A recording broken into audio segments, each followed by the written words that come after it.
I'm Scott Al Miller. This is my life living in Leon, Nicaragua. I have had a number of people recently, for very obvious reasons, write to me and ask what the situation is as far as the overall feeling and kind of climate towards especially American visitors or expats here in Nicaragua, as it is becoming well known that around the world there is starting to become a certain amount of animosity, which there's always a little bit towards any tourist. There's always a little bit extra towards Americans, and now with things going on in the U.S., there's starting to be more and more globally as the U.S. starts to become an aggressor, whether financially, economically, militarily, or whatever around the world. The U.S. is making an awful lot of not friends, we'll say, and that is starting to reflect globally on U.S. travelers, on U.S. expats, and so forth. And so the question becomes, what is the situation here in Nicaragua as far as this goes? So we're going to talk about that right after the bump.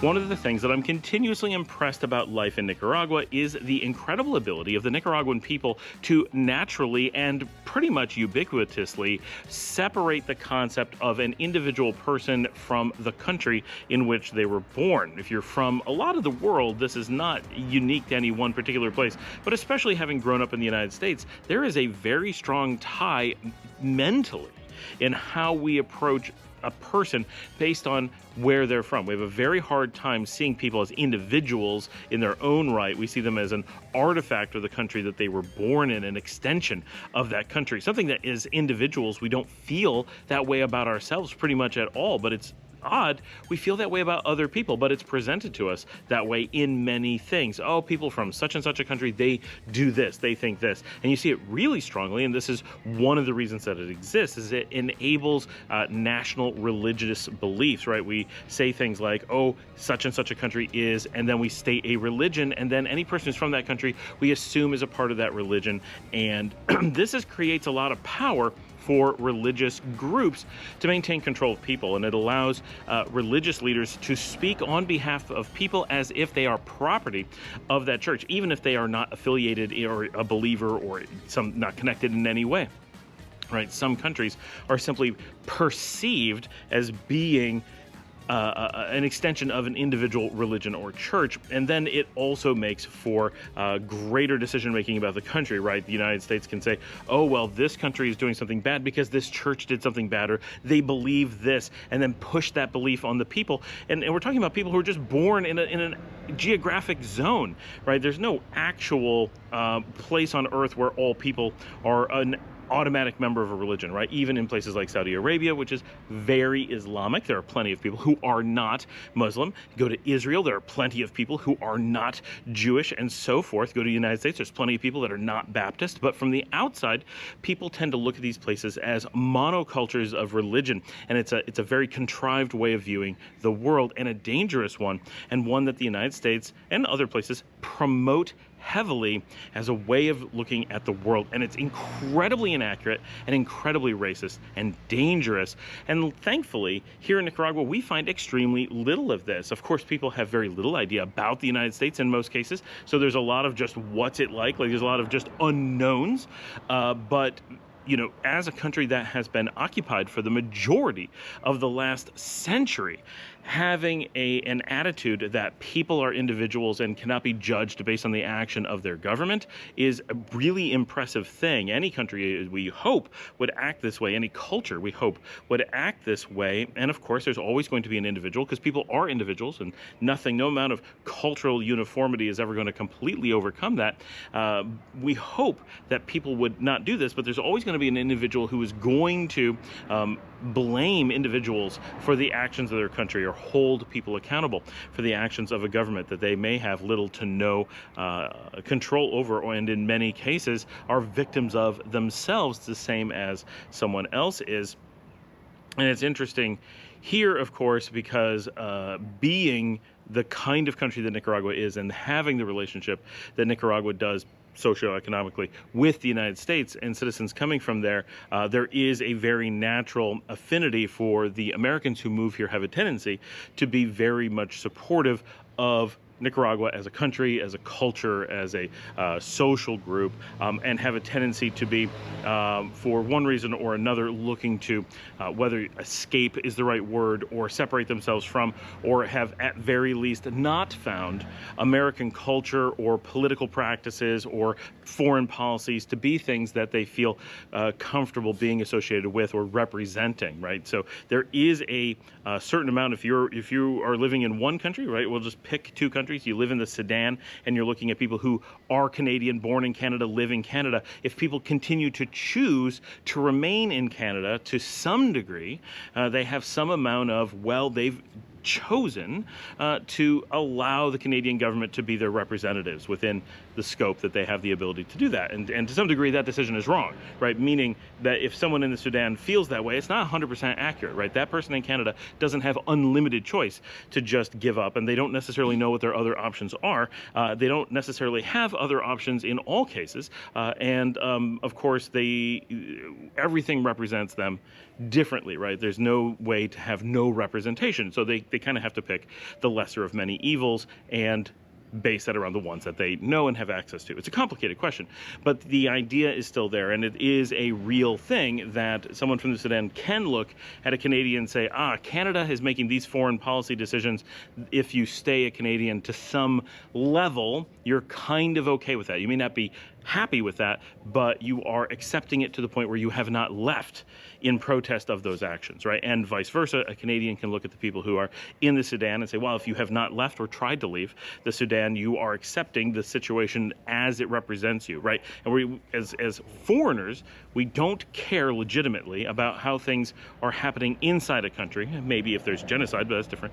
But if we're just talking about, like, how the voting works, how the food policies work, how the environmental policies work, right? We don't care. Those are internal. It's their affairs. But what their foreign policy is everyone's business. There's no such thing as someone who doesn't have, a stake in the game when it comes to every country's foreign policy. And so those are the things that we really view. And that's what Nicaraguans are extremely lenient in viewing Americans as being independent people and not being representatives of that foreign policy of the United States, which has been so negative towards Nicaragua for so long. Right? Going back, we're pushing 200 years here. We're coming up. We're at about 170 years of real active military action against Nicaragua on a pretty heavy basis during that entire window. That Nicaraguans are so willing to overlook the nationality of people coming from the country that is most antagonistic with their own country, that is so actively looking to harm their own country, is really something. And it's very natural, right? Like I was saying, that Americans who come here are generally doing so at the end of the day, normally because the foreign policy of the United States is not something that they feel that they can get behind, and moving to another country is part of that action of kind of separating themselves from that as much as they have the ability to do so. It's sort of a silent, nonviolent protest, but also choosing Nicaragua as a place to move to tends to lean towards meaning. We're talking about big trends here, right? Tends to lend itself towards meaning that Americans are specifically not in support of America's actions against Nicaragua over the long haul, and are generally in support of Nicaragua's position during that time. So, from a very logical perspective, we would not expect Nicaraguans who are thinking about it to go, wow, I'm so upset with the Americans who are here. No, you're upset with the Americans who aren't here. The Americans who are here are probably the people who are, at least to some degree, aligned with you, at least as far as what being on your side and not wanting bad things to have happened to Nicaragua. They may have different ideas about what is best for Nicaragua. They may have different ideas about how best to do those things, how best to interact, and so forth. It doesn't mean that they're aligned politically, for example, but they're aligned in social goals, meaning they're looking for something good to happen to Nicaragua as a country, or the Nicaraguan people, as opposed to many Americans, many people who live abroad. Of course, many are indifferent, don't even know who Nicaragua is or where it is on a map. Many think it's in Africa. The average person seems to think it's in Africa, but they are, if they're not indifferent, then they tend to be animostic towards it and hope for bad things to happen to it. And that is real. Right, and that is something that we face every day living in a place like this, is this hatred coming from abroad. And lots of places hate places that are other places, right? So this is not unique. That is a feeling that comes from people who have not left the United States, And even then, it's not the majority, for sure. So it doesn't make logical sense for a Nicaraguan to be upset at someone for being born in America and leaving and coming to Nicaragua and showing support in that way. That would not make sense, but it doesn't mean it wouldn't happen, right? Those things happen all over the world, and people are still angry with the people coming there. However, in much of the world, what you get is tourists or people who are tend to be very much simply taking advantage of the place that they're in. Not in a terrible way, right? But if you're in southern Spain, you have a bunch of Brits that are living there. Well, no, they're not there to support Spain. They're there because they like the weather, and Britain has bad weather, right? They're not there for bad reasons, but they're not there for a support reason. Here in Nicaragua, that can happen. Some people come here simply because it's cheap. Some people come here simply because it's safe. Some people come here simply because of the weather. But there's a lot of options in the area that meet all those criteria as well. The people who choose Nicaragua specifically tend very strongly to be also understanding of the plight of Nicaraguans. Even if they don't know the deep history, they know that bad things have happened. They know they've been mistreated. And generally, if you're coming from North America, you know that we're in some association, right? We're somehow connected to the entities that did that, even if it's historic and not our fault and whatever, but you understand the kind of position. And so you can see why there could be an emotional reaction, regardless of the logic, to be like, oh, you're part of this group. But Nicaragua, as a culture, has done a great job of educating people not to blame people for the place of their birth. And America, conversely, has done a terrible job of making people feel that the place of their birth defines people's value to the world. And you see this a lot in church teachings, right? America is very heavily focused on religious beliefs that say, oh, a person's racial background determines their value as a human, and you could this leads to concepts being legalized, such as slavery only arises in countries where someone's birth identity literally defines their value as a human, or in some cases, if they're considered a human, right? No country that considers all people to be equal could ever have slavery. Right? That's not possible. That requires a core religious belief of absolute hatred to be core to a society to such a degree that it becomes able to overtake the political environment, right? And so that is something that is so culturally different, coming from places. Much of Europe has that background, and much of Latin America does not have that background. So this is not a unique Nicaraguan thing. It's not a unique American thing to be on these opposite sides, but they very much are. And so thankfully in this region, we see very little of this. Now, we also have very little, so that's the first piece, like why Nicaraguans culturally don't have a tendency to make this bad association. Any country that is having that reaction, where Americans show up and they're simply angry at you, that they hate you simply because of the place of your birth, that reflects horribly on that place. Now, again, it's still individuals, right? So you have to be careful and say, well, yeah, a large number of individuals in this place are behaving badly, and here in Nicaragua, a large percentage of the individuals behave well. And when you take those large groups, that becomes society, right? So that's here. Society's behaving well. We're hearing stories of many societies behaving badly because American society has done things badly, but the individuals are still individuals. So that is the first piece, is understanding that. The second piece, and this is important, is that Americans especially are getting the short end of the stick. In many cases, what we're hearing is information from places like Mexico, for example. But if you look at a map, Mexico shares a giant border with the United States, and the two have been going at each other on a political basis for a number of years very strongly. There's talk of military crossing borders, there's talking of walls between them, there's talking of reclaiming traditional zones, there's questions about where the borders actually are and who are citizens of which countries. There's a lot of back and forth between the two countries going on. And so because of that, at both a personal level and at a political level, there's some serious animosity that is current, right? There's always historic stuff for every country, every situation. We're talking right now, the US and Mexico are kind of going at it. Yeah, mostly it's just talk, but it's still there, and those feelings are there, and policies between the countries are changing heavily, right? Americans are finding it very hard to visit Mexico. Mexicans are finding it very dangerous and scary to live in the United States, and so forth. For Nicaraguans, essentially nothing has happened. This is an important thing for Americans, especially, to understand, but for anyone to understand who's in the situation, trying to analyze what's going on here. As far as Nicaraguans are concerned, for the most part, right, the United States has always been antagonistic against Nicaragua. Nicaragua has always been mistreated in very broad ways that have not changed too much over time. And so to Nicaragua, there's a steady state. The United States always has a partial embargo, always has economic sanctions, always has rhetoric, always tries to scare people away. That stuff hasn't changed. It hasn't gone away, but it hasn't ramped up. So to Nicaragua, things are as they've always been, and people aren't in shock about it, and people aren't talking about it, and basically nobody cares. This is the life that people live under, and what they've been born under, and what their parents were born under. So because it's how it's always been, sure, there's this earlier expectation of maybe people are just going to generally not like Americans, which doesn't end up being true, but could be for reasonable reasons. But there's nothing to trigger something happening now. That's why people are asking me questions. They think something is happening now that would make Nicaraguans take note and adjust how they interact with Americans. But that's not happening, right? So people say, well, there are these sanctions. Well, there's always sanctions. I'm sorry, there are no new sanctions. They say there's always tariffs, right? Or there's these new tariffs. And Nicaragua says, yes, but we've always had tariffs. It's not a big change coming. And the tariffs that they're talking about are really against Americans, not against Nicaraguans. It's anticipated that Nicaragua really won't feel a change in tariffs, possibly at all.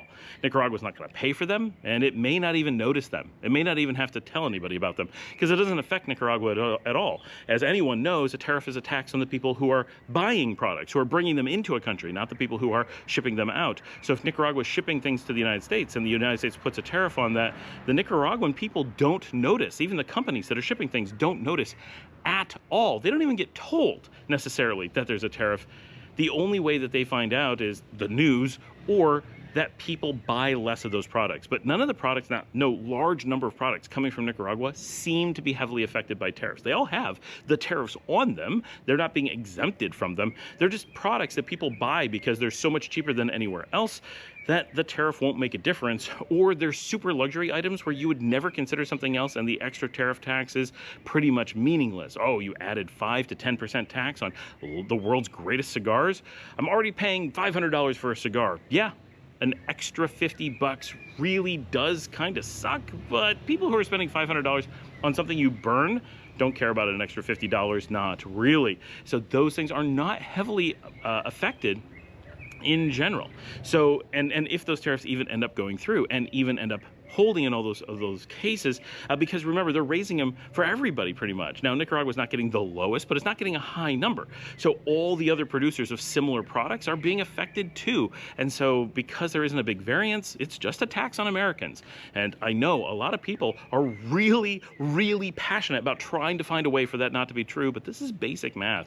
There's just no way around it, right? Look at it from someone else's perspective. Countries other than the US simply don't notice until there's incredible sanctions, and then they just stop doing business with the US, which may be a problem or may not be, right? But that's the effect that they tend to have. It doesn't actually cost them anything. That's not really how it works. So especially once you do broad ones, if you do isolated tariffs, it's different. But when you do it to everybody, there's no tariff, right? If everyone's tariffs, there's no tariffs. Tariffs exist only where there's differentials between those tariffs.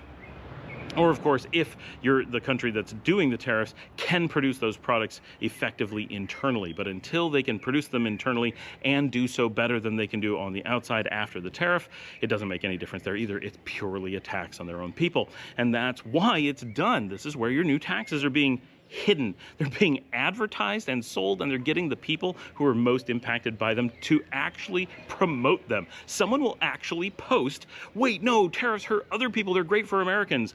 And that's the perfect example of how easy it is to manipulate people, right? They actually will get the people who are paying the taxes to act like it's a good thing. It's amazing how easy it is for the government to manipulate a large percentage of the population and even get them to be proud of being taxed and being lied to about it. It's amazing. So because Nicaragua is not affected by these things, because it's not affected by, there's no new political things going on with Nicaragua right now, there's just nothing to trigger anything with the United States. If you talk to Nicaraguans, what's going on between Nicaragua and the United States, they'll be like, I don't know, what are you talking about? right? Because there isn't anything. There's no topic of conversation. Nobody's sitting around wondering what's going on. No one's really watching the news because Nicaragua is not affected. Now, the one thing that theoretically would affect Nicaragua is the change in how immigrants in the United States, or expats most of the time, yes, immigrants as well, but generally it's the expats, which is mostly people who were under the parole program, right? Because those were always expats, never immigrants. Those people were heavily affected by changes or the discontinuation of the parole program. A lot of expats are being deported, mistreated, and so forth from the United States. And so you may think that that heavily affects Nicaragua. And to some degree it does. And it does bring some amount of news back to Nicaragua. But again, it's everybody's being mistreated. Everybody has this stuff happening. They're not singling out Nicaraguans. Nicaraguans were warned about this heavily. Every expat who's down here tells Nicaraguans, why would you go to the United States? This is not the land of milk and honey that you imagine that it is. You're being tricked. They've been warned. And so that it's turning out to be exactly what we warned people about doesn't make people angry at the United States per se, but more importantly, it doesn't make people here angry with the United States. Yes, Nicaraguans who went to the United States on false hopes and false promises may be quite upset now that they're there. Maybe. But they're not here and they're not part of the culture. They're somewhere else. The people who are here who didn't go to the United States only are affected in that maybe they know someone who is in that situation and they're hearing those stories. But it's not affecting Nicaragua, it's affecting people who left Nicaragua. And Nicaragua as a culture doesn't generally see as much people who go to places like the United States as remaining a core part of the culture. People have a tendency to give up on their country and leave, and it's seen that way. And so there's a very different perspective on what to Americans may feel like, oh, we're mistreating Nicaraguans. And in general, that's true. But the people that you're referring to, the people being chased down by ICE agents, the people who are living in fear, to Nicaragua are people who left, who gave up and are not part of the system. And so to them, it's Americans mistreating other Americans, not Nicaraguans being mistreated. And so that's a very different perspective, that Americans perceive something that we must be doing something negative against Nicaragua. And Nicaragua is like, what are you talking about? It's not us. It's not our issue, right? Those are people who live in America and you're treating them however you want, right? They're not part of our system anymore. They're not here. They're not, right? And so when you think of it from that perspective and go, oh, there's this, and it doesn't necessarily happen that way, right? When Americans move abroad to somewhere else, generally they're considered to have very tight ties back to the United States. And so that would be reasonable. Oh, Americans who are living in groups abroad are being mistreated. Well, that affects Americans' view of those other places. But Nicaragua doesn't have a strong international culture. Most Nicaraguans can't travel. Most of them can't get good news and information from other places. Most never get to go places. So when people move to another country, they're, for the most part, just gone. They're not like an extension of Nicaragua that comes and goes and they see them from time to time. It's not like that. Normally, of course, someone is like that, but in general, it is a clean break, and they just see those people as having left. And because of that, what happens to them somewhere else really doesn't have the same effect on Nicaraguans' perception of that place. It may affect their decisions to they themselves move on to that place. Well, now many Nicaraguans are questioning whether they would move to America. And I certainly know a number of people who are like, that is my plan, I'm going to move to America. And now are like, I'm going to go anywhere else, which is what we've been warning them all along. They're seeing the things that they've been being warned about. It's not new things happening, it's that now it's not being hidden, and now they're aware. And now if they're looking at leaving Nicaragua, many people are like, maybe leaving Nicaragua doesn't make sense. And those that are like, maybe I should be looking at Canada or Spain or Mexico instead of the United States, because that's not where we get treated that way. So they're reevaluating if they're going to leave and where they would go. That kind of effect, yes, but that doesn't create animosity. It just changes their decision factor as to where they're going to go. So what is our wrap up? What is it at the end of the day? Yes. Around the world, there are situations where Americans are being seen and treated negatively because of the behavior of the United States on the world stage. True. Is that happening in Nicaragua? Is there any change? Do we notice a single thing? Has one word ever been mentioned to anyone I know ever about any of this stuff? No. Maybe someone will talk about these things in a you know, discussing the news, discussing politics kind of way, because Nicaraguans love to talk politics like all Latin Americans. It is a culture of being involved in politics. So there is a certain amount of like, what is going on in the US? What are they doing? How are they deciding these things? What's happening? What are people thinking? How do Americans feel about this? Like that kind of stuff? Yes, but not one bit. I knew zero foreigners who are affected by this in any way. No one has noticed it, and it would be absolutely surprising. And every time someone mentions it to me, it blows my mind that this is happening in all these other places. And living here, it's like, why would it affect people here? But that's why we have this video, because it's not as obvious as it seems to me that it would never affect people here in this way until something really dramatically different was to happen. Thank you for joining me. Like and subscribe, take a moment, hit that thumbs up button, share the video, watch another video after this. That makes a huge difference. And if you'd like to support the channel, you can buy me a coffee at buymeacoffee.com/ScottAllenMiller. Comes directly to me. It's like Patreon. Makes a huge difference in just covering the cost of the cameras and the software and all the things we need to do this show. Thank you so much for joining me. I will see all of you tomorrow.